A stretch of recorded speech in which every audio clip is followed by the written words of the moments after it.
اللہ کی یاد میں قطرہ آنسو نکل آئے، یہ آنسو سارے عالم کی خوشیوں سے افضل، کیونکہ اللہ کے راستے کا آنسو ہے بھائی، جو خوشی پیدا کرتا ہے اس کا دل آنکھ میں آنسو، مگر دل میں کیا ہرا بھرا، دل کا ایمان ہرا بھرا، دل مست ہو جاتا ہے اس وقت۔ وہ آنسو خمیر مروارید کیا جانے طاقت، اللہ کی یاد کے آنسو سے دل کو روح کو طاقت آتی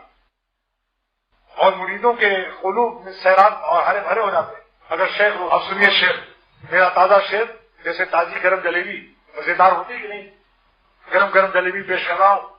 ابھی زیادہ دن آئے منگل ہی کو تو آیا ہوں۔ شعر سنیے، اس درجے حلاوت ہے، حلاوت مانے مٹھاس، طرز فغاں مانے اللہ کی یاد میں رونا، اس درجے حلاوت ہے میرے طرز فغاں میں، اس درجے حلاوت ہے میرے طرز فغاں میں، خود میری زباں اپنی زباں چوس رہی ہے، خود میری زباں اپنی زباں چوس رہی ہے۔ کیا مزہ ہے! ارے دوستوں مزے جاؤ، اللہ والوں کے غلاموں سے بات کرو۔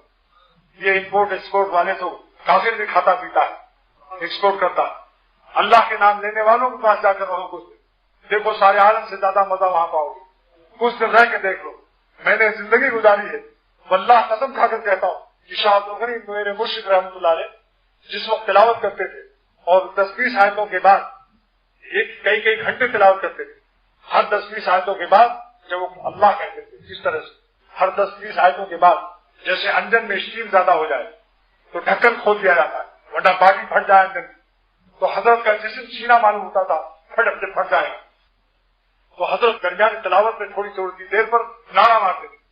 کس طرح سے کرتے تھے معلوم ہوتا تھا کہ حضرت اپنی اسٹیم نکالنے ورنہ کلیجہ پھٹ جائے گا، اتنا مزہ معلوم ہوتا تھا کہ شامی کباب بھوک میں کھا رہے ہیں۔ تلاوت کوئی مجاہدے سے عبادت نہیں کرتے تھے میرے شہر، تو درمیان 20-25 سالوں کے بعد زور سے کہتے تھے اللہ، جب اللہ کہتے تھے مسجد ہل جاتی اور اتنا مزہ آتا تھا کہ سارا عالم، وہ جنگل میں تھے، تنہا رہتے تھے ایک زمانے تک، اب تو آزادی ہو گئی وہاں تھوڑی تھوڑی، اس زمانے میں جب اختر تھا تو بالکل جنگل تھا، لیکن ساری کائنات ان کے قدموں کے نیچے ماری ہوتی تھی جب اللہ کے، جس پر میرا شعر، وہ اپنی ذات سے خود انجمن ہے، ہر اللہ والے کی شان میں وہ اپنی ذات سے خود انجمن ہے، اگر صحرا میں ہے پھر بھی چمن ہے، وہ اپنی ذات سے خود انجمن ہے، اگر صحرا میں ہے پھر بھی چمن ہے۔ جس میں اللہ والوں کے ساتھ رہ کر مزہ دکھاؤ، اس سے پوچھو کہ کیا مزہ آتا۔ اور پھر کہتا ہوں ابھی المتھانی رحمۃ اللہ علیہ کا ارشاد، 10 دن کسی بادشاہ کے پاس رہ لو،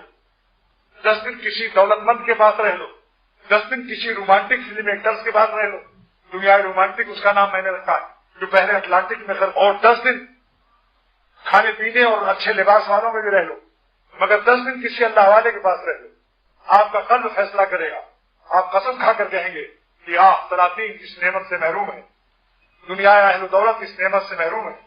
دنیا رومانٹک کی سگنے موتنے میں لگی ہوئی اور دنیا کباب بریانی امپورٹ ایکسپورٹ میں لگی ہوئی،